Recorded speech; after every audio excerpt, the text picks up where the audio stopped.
A global traffic jam of ships carrying goods at major U.S. ports is affecting consumers and businesses across the nation. Some economists believe the issue could keep prices high throughout next year. And with the holiday season ahead, some companies are also finding it difficult to hire warehouse workers and truck drivers. According to an opinion article published in the Washington Post, the great supply chain disruption has been more than a year in the making, and it will continue deep into 2022. Peter Tirschwell co-authored that report and joins me now. He is the Vice President for Maritime and Trade at IHS Markit. He is also the chairman of TPM, the world's largest container shipping conference. Peter, welcome. Thanks very much for joining us. If these supply chain issues persist into 2022, is there a sense of when next year they could be resolved? Elaine, I'd like to be able to tell you that there is a light at the end of the tunnel, but at the moment there really isn't. And so it's pretty clear that the depth of the disruption that we're seeing, the extent of the delays, the number of ships that are anchored outside U.S. ports, including LA Long Beach and Savannah and others, has got us into a deep hole that's going to take a long time for us to climb out of, and it's unclear how long that will take. Well, how much of the pandemic is to blame for these supply chain bottlenecks? Elaine, it's all to blame on the pandemic. I mean, the pandemic caused us to be locked down. It caused us to completely switch our spending habits from going on vacation and going out to restaurants and movies to focus completely on things like home improvement, which meant a deluge of imports of everything from Pelotons to drywall to power tools and furniture and that kind of thing. And that caused volumes to skyrocket.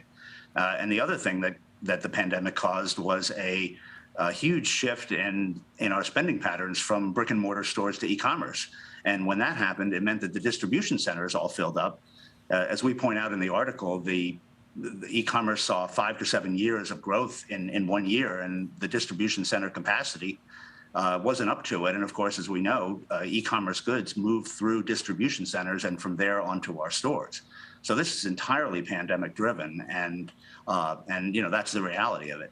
All right. So on this notion of e-commerce, last week my colleague Lana Zach spoke with the executive director of the Port of Long Beach in California. Let's go ahead and play some of that for you. As consumers, we shop 24/7.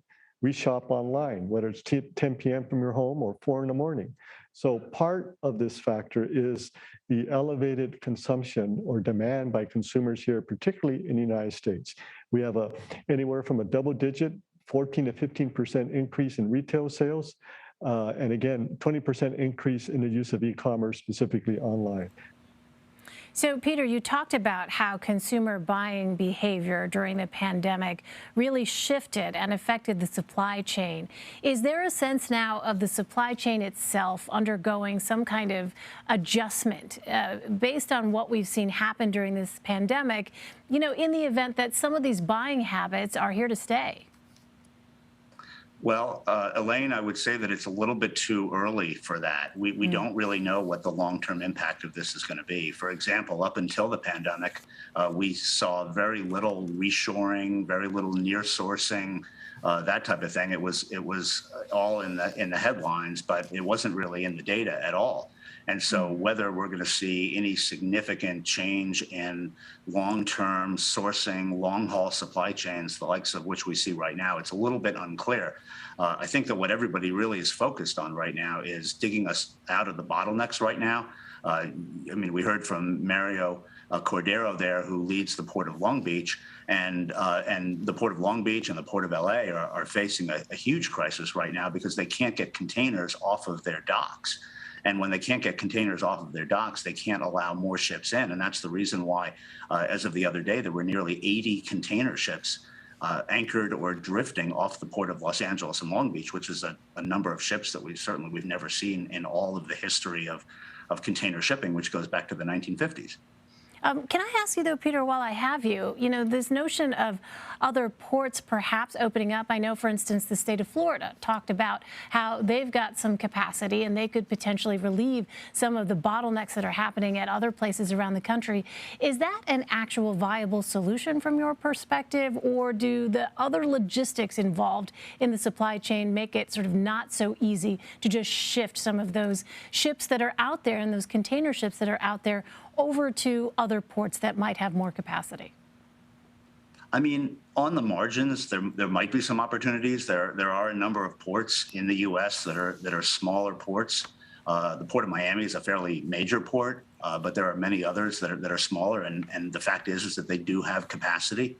But you can't bring a container into a U.S. port and expect it to go anywhere if there aren't trucks to haul it, or if there aren't distribution centers nearby to receive it, or if there aren't the chassis, which are the wheeled units that the containers ride on, if those aren't available. The chassis in particular, there's a huge shortage of them in the United States, in part because of a countervailing duty that was imposed on Chinese imports back in April. So theoretically, it's a nice idea, and on the margins, perhaps there could be some opportunity, but in general, it's not going to be the type of solution that's going to get us back to a normal flowing supply chain. It really underscores just how complex and interconnected we are with this global supply chain. Peter Tirschwell, we really appreciate your expertise. Thank you very much. Thank you, Elaine. Pleasure to be with you.